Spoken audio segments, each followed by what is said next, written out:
YouTube, you know what it is. It's time for some more 7 Deadly Sins Grand Cross.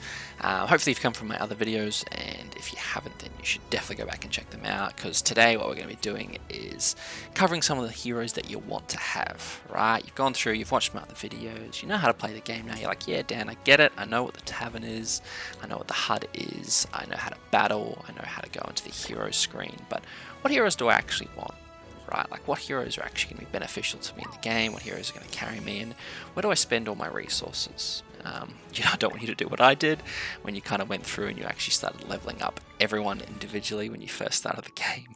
Do not recommend that. As you get later in the game, definitely worth it, but when you first start, you basically want to invest in specific heroes that will help carry you through and smash through the quests, get some of the challenge tasks done, all that kind of good stuff. So I am here to tell you which ones to get. So, I have broken this down into a couple of different ways of doing it. Luckily for you, I've got some festival units that you want to pull for, which you can pull right now, some free-to-play units, which are worth investing into, the sub-slot units, and then we'll have a lucky last mention to links at the end there as well. So let's get started with the free-to-play units, right? These are going to be the ones that you'll be able to pull, the easiest ones that come up.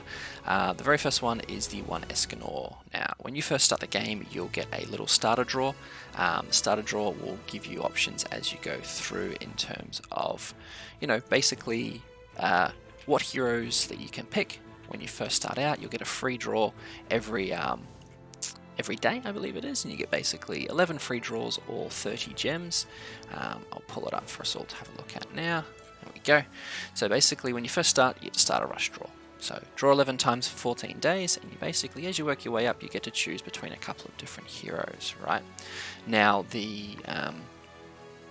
basically the 11 draws every day, 14 days, will get you to somewhere around 420 loyalty points, something like that, because it counts as 30 loyalty points for every draw you do, right? So that's really solid. So what this will mean is that you'll definitely get to be able to pick between the one Escanor and the Elizabeth, and then if you spend maybe 30 more gems, you'll be able to pick between Gotha and Zeldris. So I'll very quickly touch on this. At the very least, you want to make sure you have enough draws and you get through enough so you can pick the first part.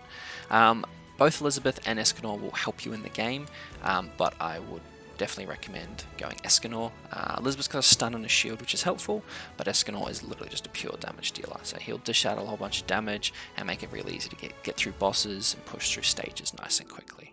Right, so first on the list for me, free to play, is definitely the Escanor. He's a little bit outdated now that we've got the new Ultimate Escanor who's on the festival, but can be worth spending time on if he's your free to play unit choice. Next we have Gotha. There is a couple of different Gothas. There is the red one, and then there's also the green one that you get if you do want to go through the starter draw pick. And then basically they are both worth it, right? They both have a rank up, which is really helpful in game. Both Gothas have quite a nice passive. Tongue twister there.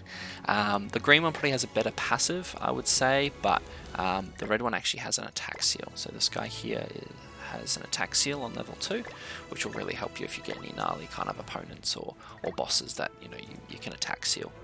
So this guy comes free from drawing as well. I think it's after 30 days of drawing you get this guy. So again, nice free to play unit that's definitely worth investing in. When you are drawing on the Escanor, the free starter rush banner, you do have the option of pulling for Arthur, and here's a normal SSR tickets, so you can definitely get him.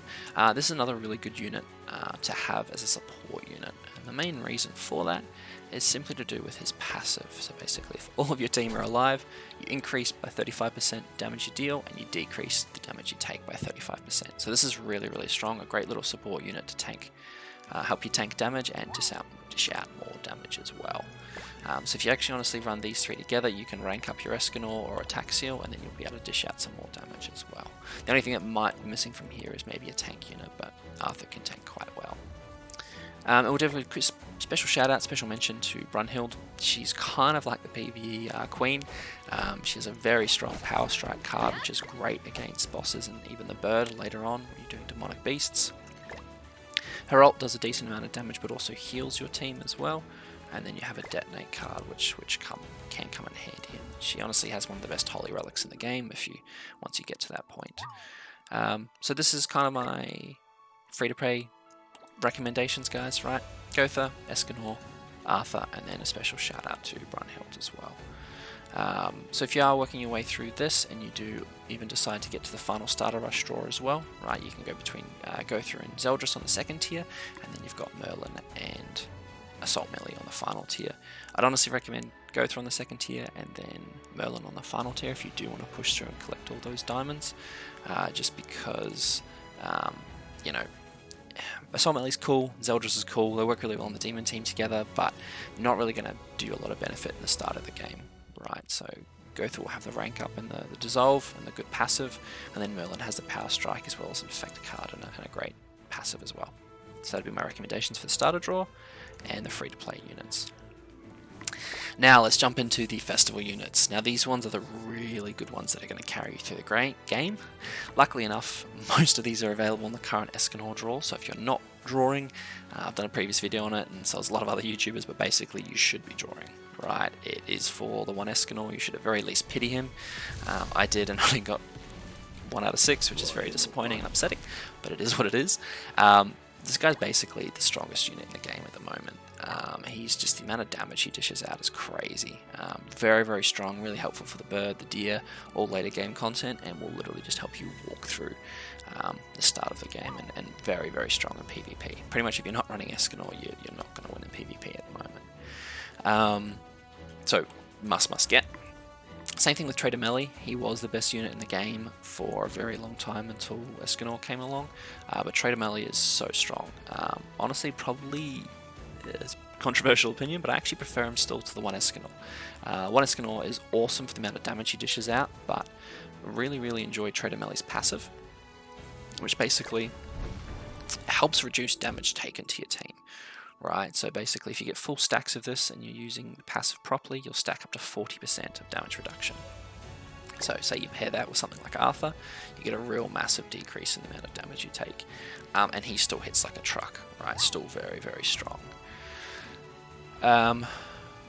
King is a PvE god, at least I think so. I've got a partial to King. As I mentioned in previous videos, Quiffy King, his passive basically creates a shield around the team, increases damage and reduces the damage you take. So very, very strong.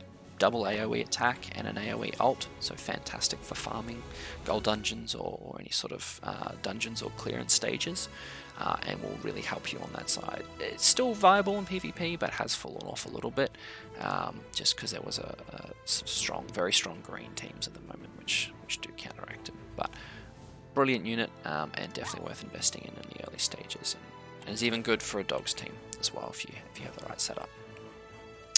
And special mention, but also very, very strong, is Festival Diane or Queen Diane.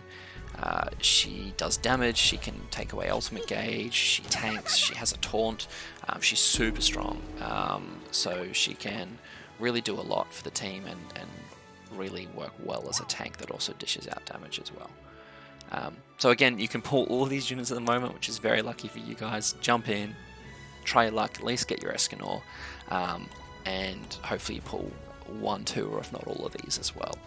But if you invest in these units, they will carry you a long, long way in the game. Cool, so we've covered the festival units, we've covered the free-to-play units, but you need someone decent for a sub-slot, right? You need someone that's going to help carry your team in that little sub-slot over there. So I've pulled together these 4. They vary from being completely free to play to a little bit harder to get, but we'll start with my personal favourite, which, as you can tell from the investment, is Brawler Barn. Now his passive basically is just increases all your attack related stats by 10% and increases some of theirs by 15%. So very, very strong, basically increases the damage you output and decreases some of the damage they do, which is very, very helpful to have in a back slot unit, and is obviously my favourite pick. Red Liz is something that I've definitely slept on, and a lot of people can sleep on. But basically her passive is just heals for 10% of max HP at the start of your turn if you take damage. So really good for kind of passively healing your team. I mean, if you take less than 10% damage, right, you just full heal. So really, really strong, and allows you to really sustain in a fight. So maybe max damage isn't what you're looking for, maybe it's to do with just staying alive, and that's where Liz will really come in handy. As well as if you have a Holy Relic, she increases everyone's HP related stats by 15%. So your survivability really goes up. So very good pick once you get her Holy Relic as well. Death Pierce is kind of like the free-to-play or the free man's version or cheaper version of Brawler Barn. What he does is basically decrease all enemies' crit resistance and crit defense. So that basically means it's easier for you to crit with your team and do more damage that way. So great backline unit if you're still looking to do more damage or looking to crit more, and maybe you don't have Brawler Barn. You can kind of interchange these out, but I prefer Brawler Barn just as a total attack boost. And Lucky Last, I know I told you not to draw him and get Gotha instead, but if you do have Zeldris and you are running a debuff team, he can be a very strong backline unit. Again, kind of fallen off recently, but his passive basically increases all your basic stats for every debuff you have. So again, if you're running a debuff team, maybe you're running the Demon team, maybe you're running a Lilia team, whatever it is, he's a great unit to have in the back if you're applying a lot of debuffs. If you're not, he really has no purpose in your team if you're not debuffing the enemy. So, you've done the festival units, you've got the free-to-play units, and you've got the sub-slot units. So now you're hopefully pretty ready to take on the world and take on the 7 Deadly Sins game.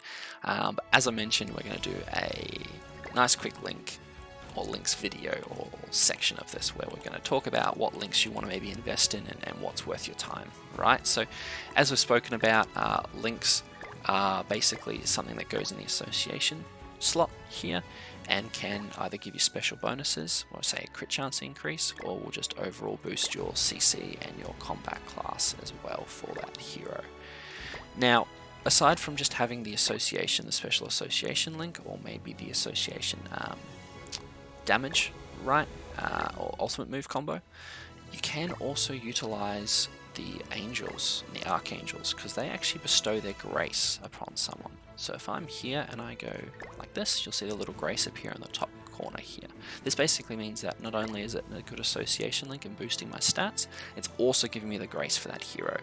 So the two that I highly recommend, as you can see on the screen, is Red Sariel and Red Tarmiel. Red Sariel is basically what you want to put on your damage dealers, right? His grace is if a critical strike occurs, ignores 50% of the enemy's crit defense. Basically what that means is if you put it on, say, your Escanor or your King and you crit, you ignore their damage, so you do more damage on their crit. So very, very strong and very helpful for one of your damage dealers, which to be honest, all three of these are great picks for Sariel links and will really help it. So the more investment in this that you have, the stronger the associated link and increase in stats will be, but you'll get that grace no matter what. Another one you should definitely look at is Red Tarmiel. He probably has the most busted grace in the game. Basically, if you get attacked, immediately cover 30% of your health, and if he takes 2 attacks from the same person, you cancel all their skill moves for 2 turns. So just insanely busted. Fantastic pairing with Festival Diane. Very, very strong, because the more damage she takes, the stronger she gets. So Tarmiel is just super strong to pair with Diane, or pretty much any tank that you have, or anyone that you need to survive a lot longer. Quick shout out to the blue Tarmiel version of this guy, right? Wherever he is, there he is. It's not bad, and it's still got a good grace and good for tanks. You know, when taking damage, you recover HP equals 150% of your defense at the start of your turn.